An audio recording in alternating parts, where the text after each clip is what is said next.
Olá, gente! Que bom que você voltou. Hoje é o nosso segundo episódio do podcast Ressignificar. Para quem ainda não me conhece, eu sou a Juliana Castro. Eu sou a Érica Ribeiro. Eu sou a Pamela Bono. E estamos aqui hoje com o William Veloso, esposo da Márcia Faleiro, pai da Ana Lara, cristão, pré-candidato a vereador, né, da cidade de Goiânia. Ele tem tantas, não digo nem cargos, mas posições na sociedade, que eu vou falar para ele me ajudar aqui com essa demanda. Então, gente, mais uma vez, né? Obrigado pelo convite, eu estou muito feliz de estar com vocês aqui. Parabéns pela iniciativa da criação do podcast Ressignificar, né? Uma palavra forte, impactante, que constrói muita coisa com essa palavra, né? Então, mas assim, só complementando o que a Pamela colocou, a gente está humildemente lá na Câmara Municipal, como vereador, mas acima de tudo como cidadão, nascido em Goiânia, e tenho a honra de estar presidente da Comissão dos Direitos da Pessoa com Deficiência da Câmara Municipal, e que eu tenho certeza que nós vamos desenvolver um bate-papo aqui, eu vou poder falar o que ela vem fazendo aí em prol da sociedade, o que a gente vem também ao longo do tempo tentando construir uma cidade mais inclusiva, né, com menos capacitismo, com menos discriminação e preconceito. Mas, assim, prazer muito grande estar com vocês. Nós que agradecemos a disponibilidade de estar aqui. Seja bem-vindo ao nosso humilde espaço.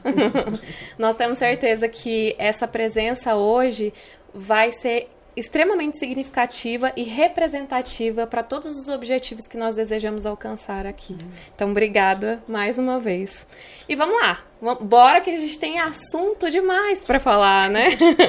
Então, primeiro, nós gostaríamos que o senhor nos contasse um pouco da sua trajetória na inclusão. Tá, então mas vamos combinar uma coisa. Senhor não, você, né, pra gente poder manter íntimo, aqui a amizade, né? Qual que é a pergunta mesmo? Eu empolguei aqui com o senhor. Um pouquinho da sua trajetória na inclusão. Conta pra gente. Ah, tá. A trajetória da inclusão, esse nome é novo. Antigamente era superação, era correr atrás mesmo dos nossos direitos. Então, começou justamente com o advento do meu acidente. Eu sofri um acidente com 18 para 19 anos. Eu, até então, fui uma criança e um pré-adolescente, um adolescente como outro qualquer, né, jogando bola, brincando, estudando. E me veio, né, fui acometido, tive uma lesão medular que me levou para a cadeira de rodas. E tudo muito novo, né? Um menino que no sábado de manhã estava disputando um torneio de futsal e à noite estava diagnosticado aí com uma lesão medular irreversível. Então, assim, o trem descarrilhou literalmente. Namorava a Márcia e isso foi um suporte muito grande para mim, né? Para nossa trajetória aí de buscar uma reabilitação. Mas a inclusão entrou mesmo para buscar defender os meus direitos, porque eu me deparei com um mundo, nós estamos falando de 30 anos atrás, se hoje já é difícil, né, conseguir fazer com que os direitos que já foram criados sejam colocados em prática, imagina há 30 anos, há 3 décadas atrás. Foi muito desafiador. Então eu comecei essa trajetória aí de defender a inclusão, buscando os meus direitos, né? E depois própria, né? Porque eu precisava de estudar e não tinha faculdade que me dava acessibilidade. Eu não tinha carro adaptado porque não existia na época. A cadeira de roda pesava 40 quilos e era um absurdo. Como é que você ia praticar um esporte, tá, com um equipamento dessa natureza? E a cidade também, tudo. A minha casa teve que passar por transformações. Então, começou ali a minha luta em prol dos meus direitos e dos direitos dos meus pares também. Entendo. A gente tem aí já uma jornada de 30 anos, né? Mais de 30. É interessante nós falarmos exatamente desse posicionamento, de onde vieram as dificuldades, porque normalmente a gente começa a lutar por isso e ter uma visão a partir das nossas dificuldades, né? E essa é uma das visões que a gente também quer trazer, porque quem já está inserido nesse meio sabe quais são as lutas, né? Nós, como mães atípicas, nós sabemos as nossas dificuldades hoje, mas quem está ali, que não são nossos pares ainda, não tem nem consciência da dimensão disso, né? Exatamente. E eu, inclusive, admiro muito pessoas que entram para o nosso time de buscar esses direitos, que às vezes eu pergunto e não tem. É muito louvável a pessoa ter empatia e chegar e ingressar, fazer parte do nosso time, literalmente, de pessoas com deficiência, ou mães, pais, mas a maioria é quem sofre na pele mesmo. Seja a pessoa que está acometida ali por uma deficiência, ou nasceu, ou no caso meu que tornou, né, no decorrer da vida, uma pessoa com deficiência. Geralmente, pais responsáveis, quem está muito próximo, é que sente mesmo, vê os perrengues que a gente passa e começa a também defender esses direitos. Então, é isso. Esse time vai aumentando aí justamente porque, infelizmente, os casos estão crescentes, os diagnósticos estão mais precisos. Então, não é que cresceu o número de pessoas com deficiência.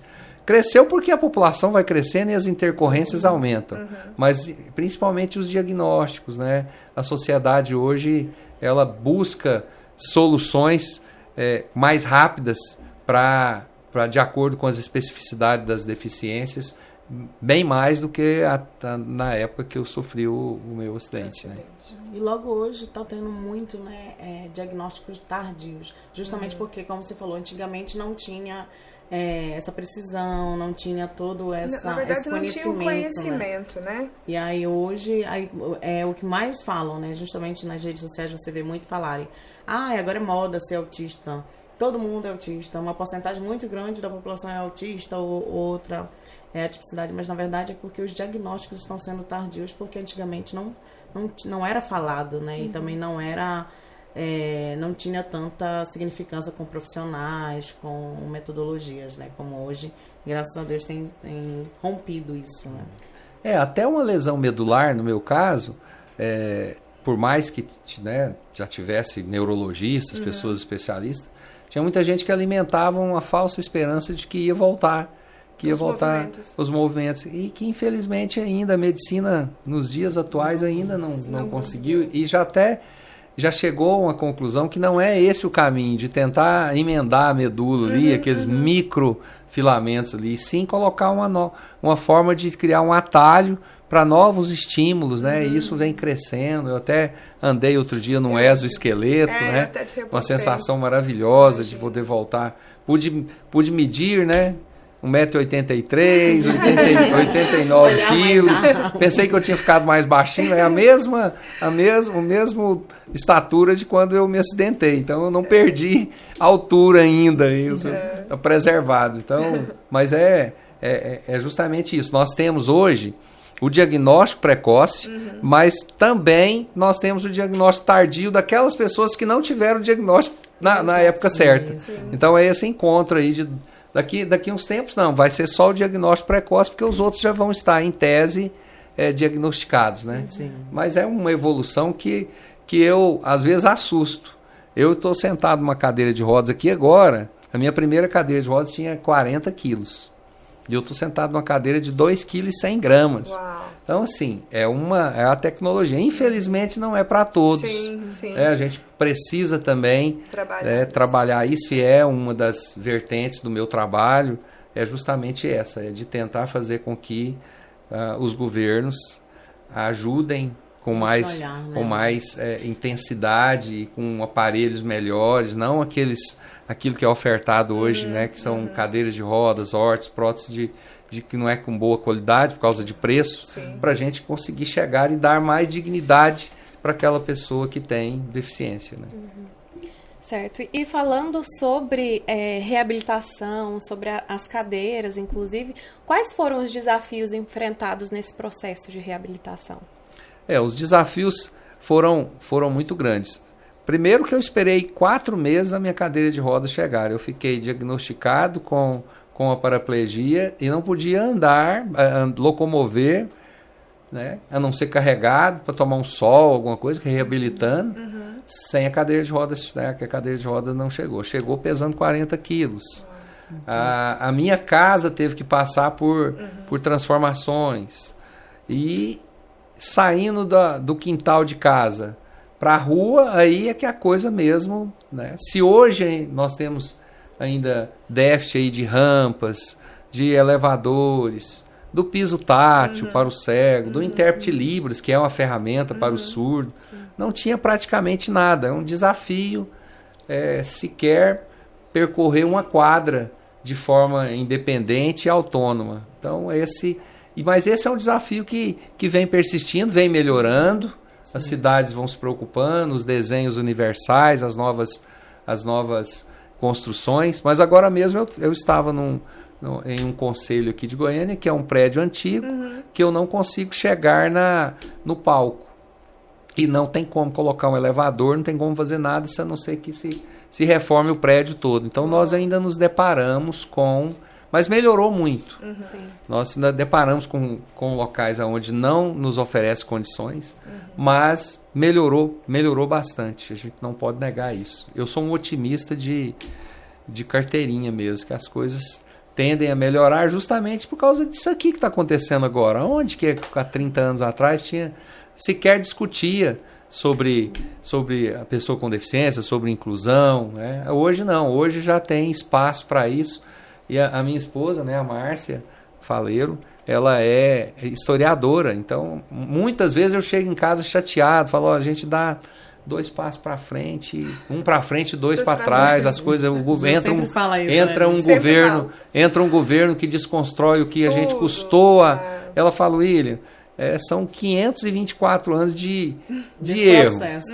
Não vai ser de uma geração para outra. Você tem que plantar, regar ali e as novas gerações irem se incumbindo aí de fazer com que a gente chegue aí ao nível de alguns países aí que já está bem na frente, que oferecem uma condição muito melhor, não só de acessibilidade arquitetônica, mas acessibilidade de emprego, acessibilidade de ingressar numa faculdade, né? De fazer com que a pessoa se torne protagonista da vida dela, né? É isso que a gente quer para cada um.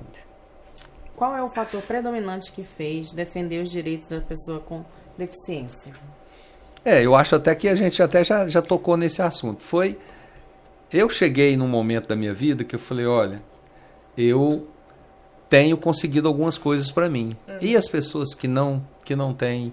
eu tive algumas oportunidades na vida, mesmo nascendo numa periferia de Goiânia, né? O meu pai, nós nunca tivemos falta das coisas, mas nunca tivemos excesso de nada. Era de repartir a goiabada na hora do almoço mesmo, um pedaço para cada um. Então, assim, mas a gente acabou com muita luta, com muita, né? A Márcia foi parceira demais, é parceira até hoje. A gente conseguiu, né? Conseguir formar a economia, conseguir fazer o curso de Direito, conseguir ser dono da minha empresa. E as pessoas, vários que eu conheci quando eu sofri o acidente, que continuam aí recebendo BPC, outros aposentaram por incapacidade, na época era por invalidez. Falei, olha, eu tenho que fazer alguma coisa por mim e pelos outros, principalmente. Meu pai tem 5 meses, ele falava para mim que tinha pessoa que vem nessa terra e que não paga o ar que respira. Não faz nada, né? Usufrui de tudo, usufrui da natureza, de uma lua linda, de uma vida boa, que às vezes o destino, Deus oferece para ele, mas ele não dá nada, ele não deixa legado nenhum, ele não deixa nada para ninguém. Então eu sempre tive essa vontade. Começava logo lá, 5 anos depois do meu acidente, muitas vezes eu ia, pessoas chegavam para mim, William, meu filho sofreu um acidente, é da sua idade, ele está lá revoltado, você dá uma ida lá? Falei, não, vamos lá, vamos conversar com ele. Aí já via eu chegando num carro adaptado, tirando a minha cadeira do carro, e muitos depois, passado alguns anos, chegaram para mim e falaram, eu estou nessa situação agora, me reabilitei espelhado em você. Isso deixava a gente feliz, né? Deixa até hoje, de saber, a gente tem que procurar ser exemplo, mas exemplo bom para as pessoas. Então é uma coisa que eu acho que Deus colocou esse dom no meu coração e na minha mente de tentar fazer o bem para as pessoas, inclusive com o mandato também, para a gente poder ajudar pessoas.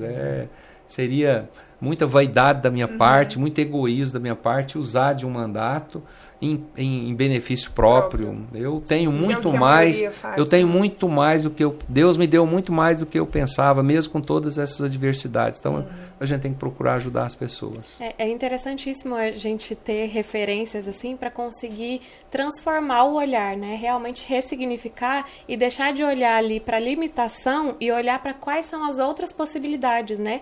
Que ainda existem muitas possibilidades além de um diagnóstico, além de uma definição que às vezes a sociedade inteira vê como um limitador. E não necessariamente, né? Então, por isso que é interessante demais a gente ver como esses jovens pegam esse espelhamento mesmo, né? Eles saem daquele momento de que, meu Deus, e agora? Eu não sei o que fazer, eu não sei qual caminho seguir, e aí ele tem uma luz ali que já é uma referência, né? Isso é importantíssimo. Eu acabei sendo assim meio que no choque. Eu cheguei no Sara Kubitschek, eu consegui uma consulta lá no Sara, lá em Brasília, que é referência até hoje. E eu cheguei já na cadeira de rodas.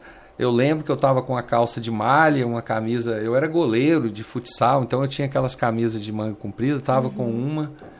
E eu não fui de tênis, eu fui só de meia. Aí o médico olhou para mim, o neurologista que ia me atender, falou: por que você está só de meia? Por que você não está de tênis?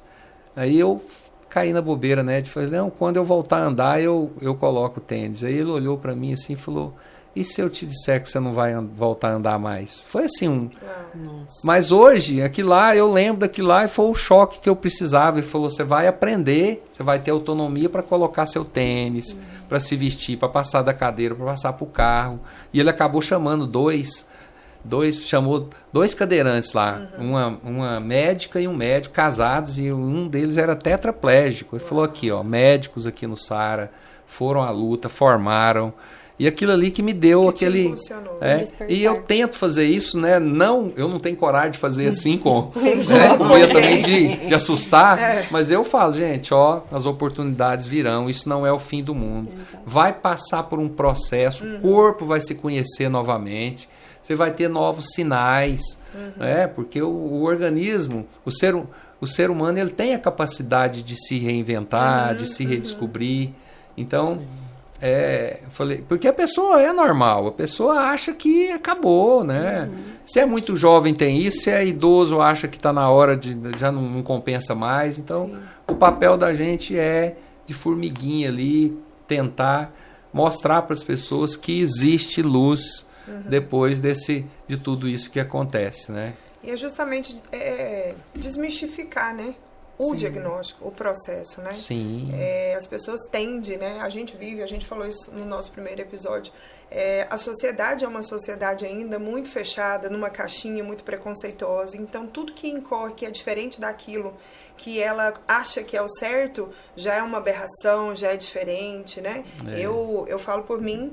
Eu ouvi quando Maria nasceu, que a Maria tem trissomia do 21, a síndrome de Down, eu ouvi que ela era uma aberração. Então, assim, ainda existem profissionais que falam isso. Infelizmente tem. Eu tive um neuro que nem faz jus citar, e jamais faria isso também, mas é uma pessoa que eu quis esquecer, que virou pra mim e falou assim, primeira consulta, era um toquinho, eu estava mais preocupada se a minha filha ia sobreviver do que propriamente o que ela era, né? E aí ele já olhou, já deu a sentença, falou assim: ela tem microcefalia, nem tem, né? Microcefalia, ela não vai andar, ela não vai falar. Eu não sei se a senhora sabe, mas sua filha é uma mongoloide. Meu Deus. Um profissional onde... profissional. A obrigação dele é te passar... Que quando me pergunta, eu falo: você tá louca? Tranquilidade. Esse não existe. Então, e ainda existe muito. sabe? Existem muito essas questões no nosso meio, então é algo que realmente a gente precisa, né? O podcast, ele também veio para justamente informar as pessoas, da empatia que desmistificar o conteúdo maldoso e às vezes até por falta de informação das pessoas sobre os diagnósticos, né? E uma das coisas que a gente estava até comentando, que a gente vai romper na outra pergunta, é sobre a acessibilidade mesmo arquitetônica de Goiânia, né? Eu sei que o senhor tem alguns... Não vou falar senhor, né? Ele vai brigar comigo. Exatamente. Eu sei que você tem alguns projetos, né? Já eu tenho... A gente é fã de carteirinha, né? E a gente já apoia, né? Então a gente está ali olhando, vendo tudo que acontece para que a gente possa melhorar essa questão da acessibilidade.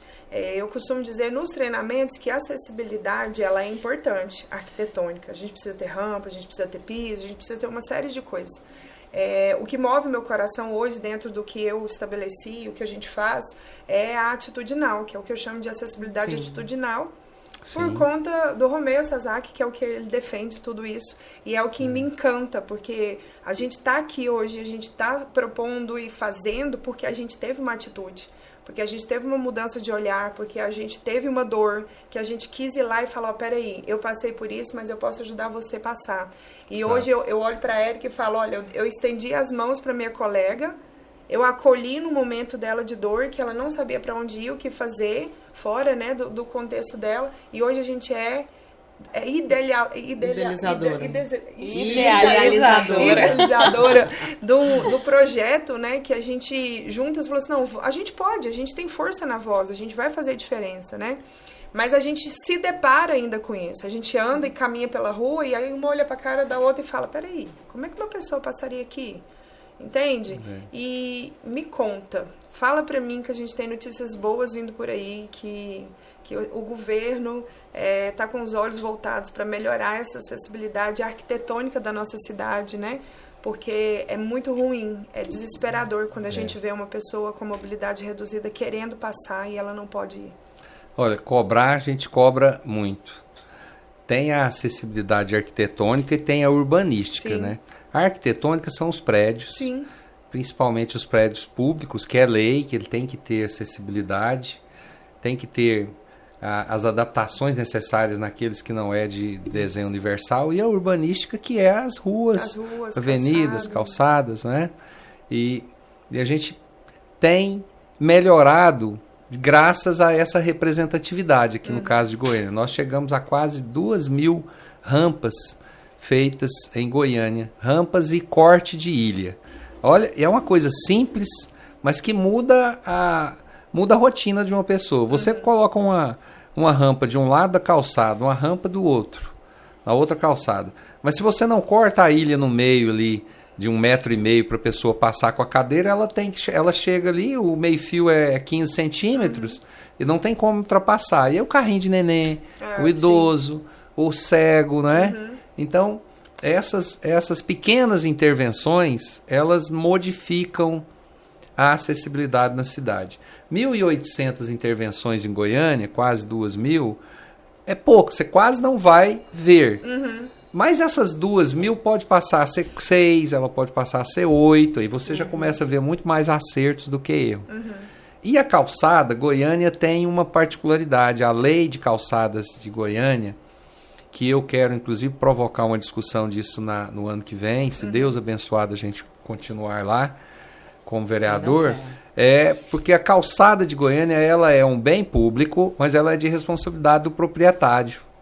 Não existe um padrão exigido para as calçadas. Então a pessoa pode fazer, desde que ele coloque o piso tátil, que é novo essa exigência, ele pode fazer a calçada com a pedra portuguesa, ele pode fazer com um outro tipo de pedra. Não existe um padrão. Não existe um padrão. Então, com isso, faz com que... E fora aqueles que nem fazem, a fiscalização não chega até ele. Falta fiscalização. Isso era um ponto Mas, que eu acima de tudo, falta empatia. É a pessoa se colocar no lugar do outro, olhar para a calçada dele e falar, e se eu fosse um cego, se eu fosse um cadeirante, se eu fosse um idoso com mobilidade reduzida, amanhã ou depois, se eu não morrer antes, como dizia meu pai, eu vou me transformar no idoso e é inerente do ser humano, imperfeito que nós somos, de ter algum tipo de deficiência, que geralmente é física, uma mobilidade reduzida, uma dificuldade. Então a gente cobra muito isso, cobra a efetividade das leis que já existem. O arcabouço legal é muito grande, mas a gente acabou criando algumas leis aí mais de penalidade para aquelas pessoas que forem acometidas, forem responsáveis por o acometimento de um acidente, de uma pessoa, uma idosa que tropece e machuque. Mas o maior trabalho nosso é o de conscientização. É o de realização lá na Comissão do Direito da Pessoa com Deficiência da Câmara, de audiências públicas, de tratar desse assunto, de cobrar dos órgãos públicos responsáveis por deixar os parques mais acessíveis. Nós temos parques aqui em Goiânia que em volta é um dos maiores PIB da cidade e ainda existe deficiência na infraestrutura para receber as pessoas.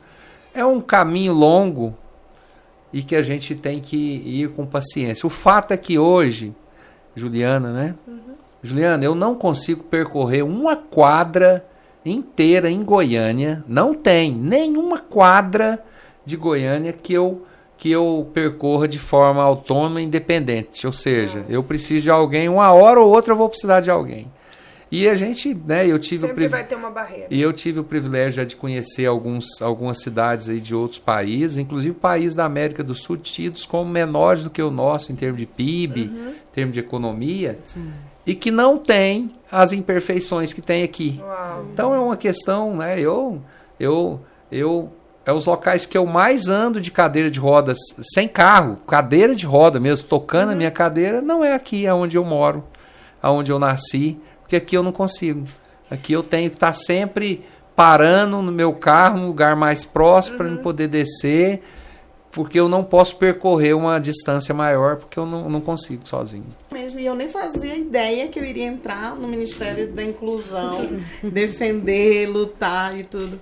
E todas as vezes que chegava um processo para mim lá na empresa, que era para tirar o alvará, as pessoas falavam assim, pô, você pode me mandar um modelo padrão da calçada pra gente fazer aqui, porque o fiscal veio aqui e disse que eu tenho que fazer assim, assim, mas eu não tô tendo direcionamento. Aí toda vez eu falava assim, não tenho. Não existe. Não existe. No uso do solo, que é o departamento que eles trabalham com isso para fazer a liberação desse documento, eu pedia sempre, né?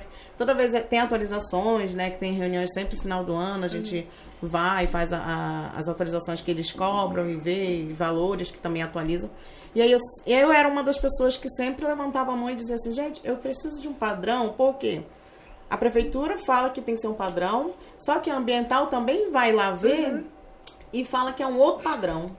E aí não tem. Aí foi o que ele levantou, né? Que não existe um padrão de calçada de via pública, porque cada um dos comerciantes ou das pessoas mesmo, ela tem que fazer de acordo com o que ela pensa. A única coisa que é exigida mesmo é o piso. Mas nós vamos mudar isso aí. Isso é a questão de representatividade também. A gente precisa ter mais pessoas no âmbito, e não só municipal, mas nós precisamos de deputados e deputadas estaduais, nós precisamos de deputados e deputadas federais, senadoras, senadores, representando o segmento. Nós temos aí no Executivo e no Legislativo representante da Polícia Militar, da Medicina, da Segurança Pública, todos, a Igreja, mas a pessoa com deficiência ainda são raríssimos os casos. Nós temos estados aí como São Paulo, Rio de Janeiro, que conseguiu pessoas com deficiência galgar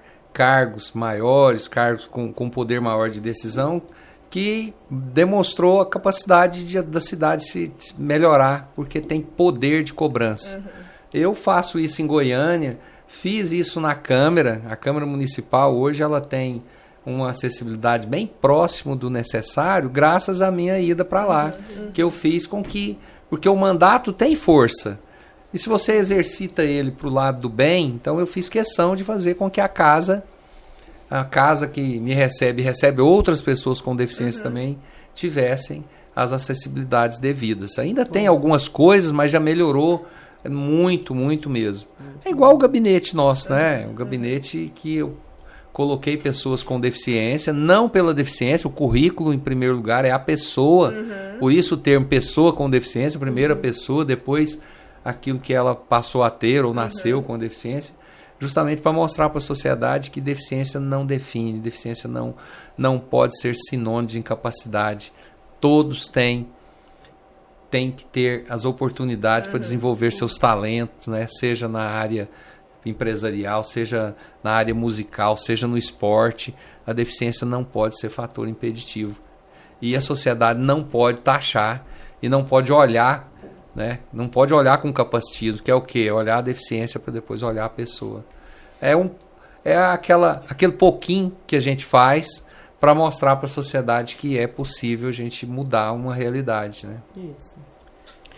E nós até entramos um pouquinho já nesse assunto, né? Sobre os espaços de liderança que são ocupados por essas pessoas que possuem necessidades específicas. Como é que você vê isso hoje, esses espaços sendo ocupados? Tem melhorado muito. Hoje nós temos aí uma série, na área jurídica nós temos desembargadores, nós temos procurador-geral, procurador da República, que galga aí até ser ministro do STF. Nós temos muitos advogados com deficiência, nós temos promotores, graças à lei de cotas, que isso, a essência dela era promover essa separação, um pouco de vagas, porque a gente sabe que as dificuldades são muito grandes de chegar, então isso vem sendo desenvolvido. Na área da política também, mandatos, as pessoas têm conseguido. Nós temos aqui, eu tenho colegas aqui próximos de Goiânia que é prefeito de cidade, é cadeirante, outros vereadores. É incipiente ainda, mas nós estamos experimentando uma trajetória, uma curva, né? Eu sou economista, uma curva ascendente, mas com muita dificuldade, muitos anos para se conseguir isso, e se você, aí eu volto a comparar com outros países, eles estão muito à frente. E aqui eles olham muito as deficiências para dar as oportunidades de emprego, as oportunidades eles olham muito aquela deficiência mais fácil deles adaptarem o local, né? Não, eu quero uma pessoa com deficiência para trabalhar na minha empresa, mas eu não posso colocar o elevador, eu não posso colocar o intérprete Libras. Então, é isso que nós estamos querendo, cobrando dos órgãos, né? Das federações de indústria, comércio, que o ambiente tem que ser preparado para receber aquela pessoa com deficiência e proporcionar que ela cresça na empresa. Ela não é ficar segregada em um ambiente. Há pouco tempo atrás, uma pessoa com deficiência numa empresa, alguém tinha que trazer a comida dela, o refeitório não era adaptado, o almoxarifado não era adaptado, a diretoria era em cima, ele ficava embaixo ali, porteiro, não tem nada contra o porteiro, é necessário, mas você tem que pensar em crescer. Claro. Né? Então, isso tem mudado, mas com uma velocidade muito aquém do que a gente precisa.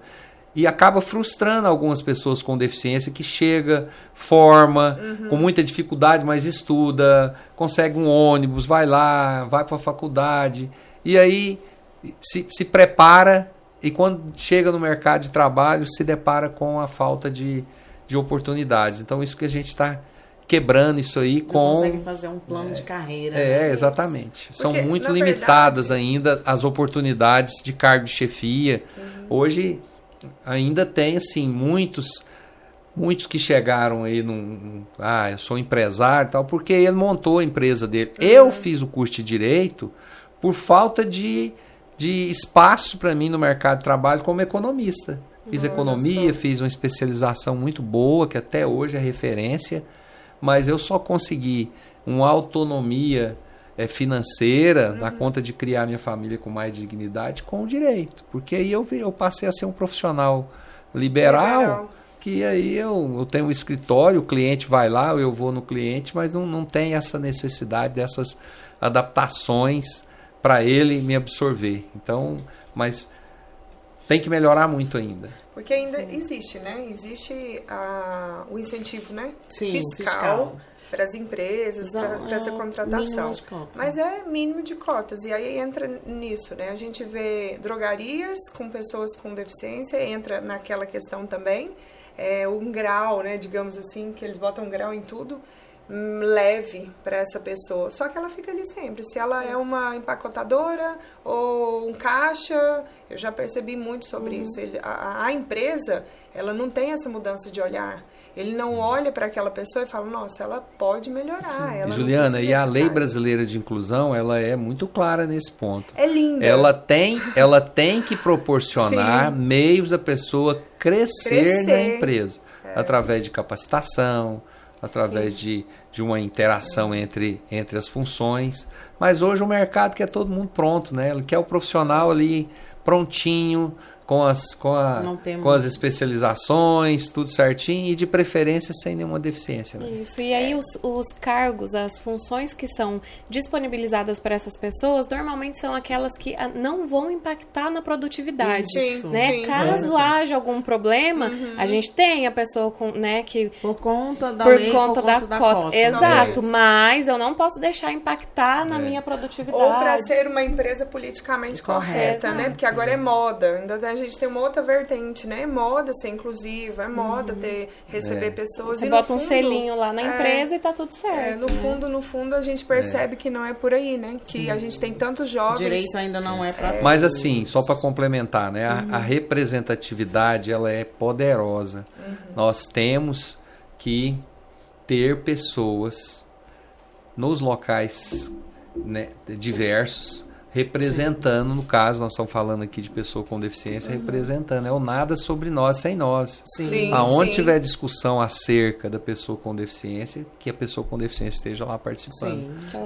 E não só ouvindo, ela tem a voz de decisão. Exato. Porque não faz sentido legislar por nós, né, decidir por nós. Ainda tem situações que, às vezes eu tô com a Márcia num lugar para comprar um bilhete de cinema. Aí a pessoa pergunta para ela, eu tô com cartão de crédito para pagar, tal, qual que é as cadeiras que vocês... Aí a minha esposa falou, fala com quem paga aqui, fala com ele aqui. Eu passo isso, tem né, isso. com a Maria. Tipo, Maria fala, a gente sabe que a trissomia, ela tem uma dificuldade, né, um pouco maior na pronúncia das palavras e tudo mais, mas às vezes as pessoas me encontram e falam, ai, que linda, como é que ela chama? Aí eu olho pra Maria e falo esse nome. Ela fala. Isso mesmo. Sabe? Então eu começo a treinar. Né? Eu começo a treinar as mães também pra isso. Porque eu e a Erika, a gente fala muito sobre isso. A gente tá tão sobrecarregada, às vezes, as mães estão tão sobrecarregadas que ela não quer entrar na briga. Ela tá cansada até da discussão ali. Até da discussão. Aí ela olha pra pessoa e fala, é fulano, o nome dela é tal. É tipo isso, né? Mas a gente precisa desconstruir isso. Sim. Porque é a representatividade mesmo que a gente precisa como mães e empoderar essas mulheres, né? E como o William mesmo falou, tem que ter a pessoa. Porque a Maria é o exemplo que quando ela vai no restaurante, ela escolhe o prato dela. O que ela quer. Aí a pessoa fica assim olhando, mas ela... Aí a Juliana diz, E quando ela decide o cardápio que ela quer. já é a letra maior e não é a cursiva, né? Geralmente é a bastão. Ela já lê, então ela já consegue ler. E aí nem que ela demora. A atendente fica 2 horas na minha cara brava. Fala, não, você pode ir em todos os lugares se você quiser. Ela vai ler o que ela quer. Então é o impor mesmo, né? Que a gente saber precisa. E ela fala, eu quero uma pizza de frango e eu quero um suco de tal coisa. O povo olha assim, e eu finjo que nem é comigo. Mas é isso que a gente precisa dar, né? Esse direito, a autonomia. Para que as gerações, aquilo que você falou, né? Talvez nós estamos semeando, mas não vamos colher e não vamos ver. Sim. Mas as próximas gerações vão Olha, poder, nós temos casos nos Estados Unidos, agora, recente, de síndrome de Down aposentando por tempo de trabalho. Quando que você pensa nisso aqui no Brasil? Começar nem a expectativa de vida, jovem aprendiz, né? E ele aposentou na empresa por tempo de contribuição, de trabalho. E ele galgou cargos também. Ele começou lá embaixo, foi subindo, e foi até onde ele conseguiu. Aqui hoje, em Goiânia, nós temos um síndrome de Down que é digital influencer, que ganhou o prêmio internacional. João Vitor, né? Tá na ONU. Atriz, a Rafaela. Tem a Rafaela Delgado, né? Também, Rafa, que é atriz, que tá aí desbravando. Os modelos também lá de fora, né? As meninas que são modelos lá. A Você Maju, mostrou da Maju. tem, graças a Deus, mudou né, muito. atletas, nós vamos ter aí, nós estamos com a Olimpíada aí, pouquinha medalha, né? Você vai ver a Paralimpíada lá, o tanto, geralmente a gente fica ali entre o terceiro, quarto colocado do mundo. Eu falo ali. muito isso, todo ano. E esse ano vem forte, tem muita gente de Goiânia, atletas para atletas de Goiânia que vão nos representar lá. E é isso que a gente quer ver, né? Uma sociedade mais digna, justa, mais coesa, né? Exatamente. Para todos. Isso. A última já? É. Já viu? Gente, acabou já o horário? Passa tão Socorro! rápido, né? Passa, Porque a viu? conversa vai...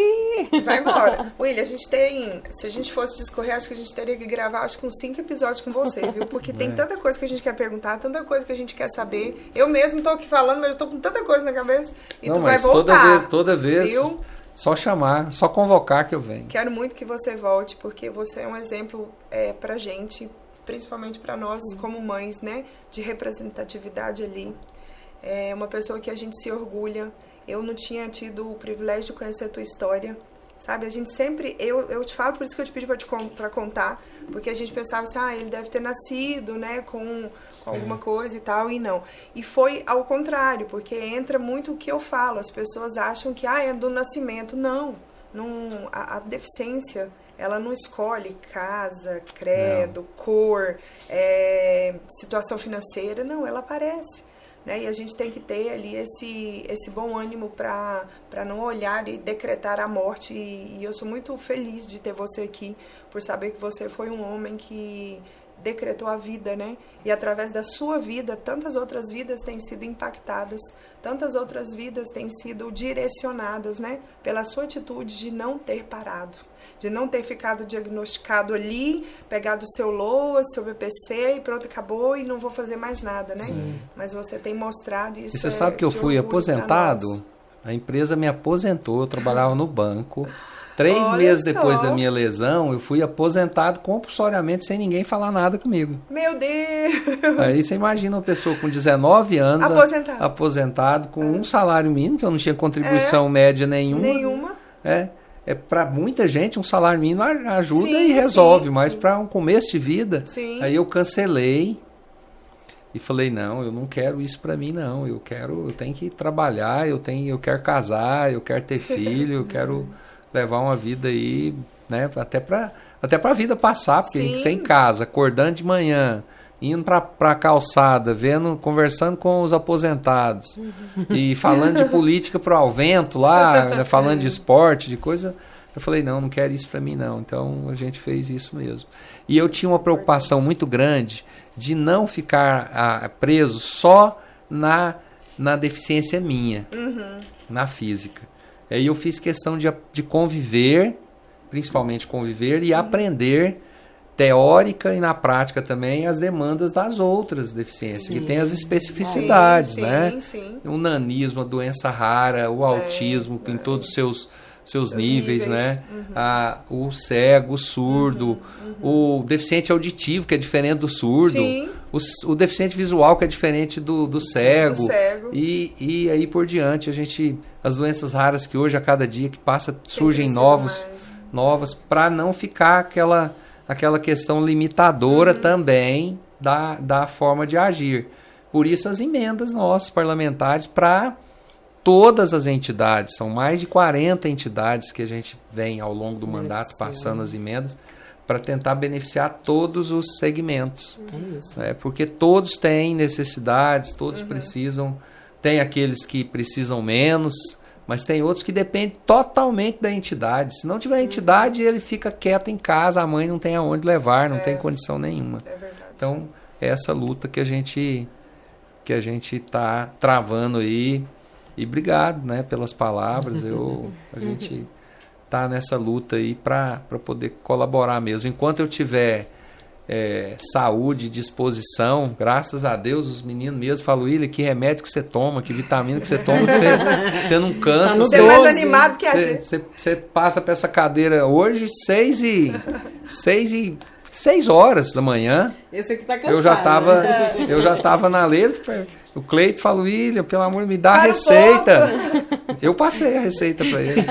Manda pra nós, por Por favor, favor, que a gente tá precisando. às 14 Mas a é gente já fazer tá... o que gosta. É lógico, Sim. a gente tem uma genética aí boa, graças a Deus. Meu pai morreu com 92 anos, eu espero que eu percorra esse caminho aí. Mas é porque gosta, a gente faz as coisas. Ó, quando você chega assim, a pessoa liga, fala vereador, a gente conseguiu a cirurgia, tal, a minha esposa tá salva porque tirou um tumor, porque eu consegui a fisioterapia da minha filha, ou eu consegui a matrícula. Essas coisas nos enchem de esperança de que a gente está no caminho certo e temos que fazer a nossa parte, né? É isso. E a pergunta que não quer calar, né? Que a gente vive falando, e é isso que a gente quer saber. O que te faz? O que te fez a gente já descobriu, mas o que te faz ressignificar todos os dias? Olha, primeira coisa é saber que existe um Deus, né? Eu falo assim, a gente tem que fazer aqui na Terra tudo que a gente puder fazer de bom para as pessoas, porque eu quero muito ir para a glória, né? E lá eu não quero a cadeira de roda, não. Eu quero chegar lá. Não, mas quero chegar lá, né? o corpo quero já chegar lá. Não, e assim, é a vontade mesmo de fazer com que outras pessoas tenham menos dificuldade do que a gente. Eu até me emociono com isso, porque é do fundo do coração. É do fundo do coração mesmo. A gente seria muito egoísta da minha parte guardar só para mim aquele pouquinho que eu consegui. Deus me deu a oportunidade, foi primeiro Deus, depois as pessoas, de eu estar lá na Câmara também. Antes disso a gente ajudava, mas não com o potencial e com a força que a gente tem do mandato. Então ressignificar para mim é isso, é poder nascer todo dia com a fé que a gente tem em Deus e saber que a gente é útil para as pessoas e que hoje a minha maior batalha agora é tentar uma reeleição para mim, primeiro, não deixar todas essas entidades aí, de repente, órfãos de um parlamentar. E segundo, toda essa equipe que eu te falei, de pessoas com deficiência que trabalham comigo, as que não possuem deficiência, é um time que a gente tem responsabilidade, né? As pessoas que dependem da gente também, que não tem cargo, mas depende da ajuda da gente. Então, assim, essa preocupação em continuar dando guarida para essas pessoas que me faz, né, todo dia estar nascendo novamente e ressignificando minha vida para novos desafios. E se depender da gente, é teu. E a gente nossas sabe, orações, nossos posicionamentos, nossa E eu creio demandas. que é propósito, né? E o propósito do Sim. Senhor, ele não vai ficar parado naquilo que ele tem para fazer. Eu acredito que você ainda tem muito ainda para percorrer. Amém. Nas nossas conversas diárias, a gente já vira muitas chavinhas. Quando a gente inclui outras pessoas a essa conversa, a gente vira mais ainda, chavinhas, né? Então, eu agradeço muito sua presença, sua disposição mais uma vez. E eu espero que as pessoas que estejam acompanhando a gente também tenham conseguido virar essas chavinhas desses limitadores que a gente tem, né? E não daqueles que a gente enxerga no outro a partir de um diagnóstico. Sim. Então, que a nossa luta nessa mesa é para que essas chaves também sejam viradas e ressignificadas, né? É isso. Isso mesmo.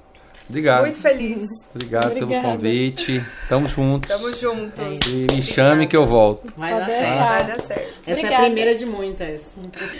E é isso aí, gente. Esse aqui foi mais um capítulo, mais um podcast Ressignificar. Agradecemos mais uma vez ao William Veloso pelas palavras, por nos mostrar, nos contar, né, na verdade, um pouco da história dele, porque às vezes a gente olha assim, nossa, cara top, ele já viveu chegando, com 18, 19 anos, ele já era guerreiro, ele já tinha, e foi galgando, e isso é bom. Isso é um incentivo, né, que a gente tem, como você mesmo falou, tem jovens hoje que se espelham em você. E que a gente venha não somente aqui está representando, mas que nós também venhamos ser voz, assim como o William, não somente na Câmara, mas em toda a Goiânia que ele anda, né? Que ele sempre fala que caminhando por Goiânia. Rodando por Goiânia, é verdade. E que vocês venham aguardar a gente no próximo episódio do nosso podcast Ressignificar, gente. Tchau, Beijo, tchau. beijo. Tchau, Tchau, tchau. beijo. Ele também faz parte da comissão de... Tá certo. Pessoa com Comissão dos Direitos da Dos Pessoa direitos. com Deficiência. Então fala. Eu paro Repete, daqui, repete. Denise? Ele faz parte. Também faz parte da... Eu esqueci o outro.